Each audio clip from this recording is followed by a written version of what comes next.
ఏదేమైనా కూడా ఇంకా నిజంగా చాలా సంతోషంగా ఉంది. అందరూ అదే అంటున్నారు, ఇల్లు చూస్తే నిజంగా అగ్గిపెట్టలాగా ఉంది, బొమ్మరి ఇల్లు లాగా ఉందని అంటున్నారు, బొమ్మరి ఇల్లు లాగా ఉందని అంటున్నారు. ఏదేమైనా కూడా మీదే అంతా, ఎందుకంటే మీరు మంచి మనసుతో చూసినారు, మంచి మనసుతో చేసినారు కాబట్టి నాకు అంత మంచిగా జరుగుతుంది. ఇగో నేను చెప్పలేదని అనుకోవద్దు, తర్వాత పనిలో పడి మర్చిపోతా. నేను ఇల్లు వస్తా చేస్తా కదా, ఇల్లు వస్తాక అప్పుడు మీరు రావాలి, సార్ని కూడా తీసుకొని రండి. ఇల్లు వస్తాయి రండి. మేము వేరే వాళ్ళ వాస్తు చెప్పడానికి వెళ్తున్నాము. అట్లానా? సరే సరే సార్, సరే సరే సరే సార్, సరే సార్, అట్లాగే సార్.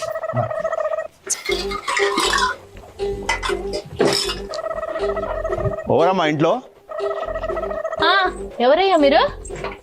మీ సార్ లేరా? మా సార్ ఇప్పటిదాకా గీడనే ఉండే. అయ్యో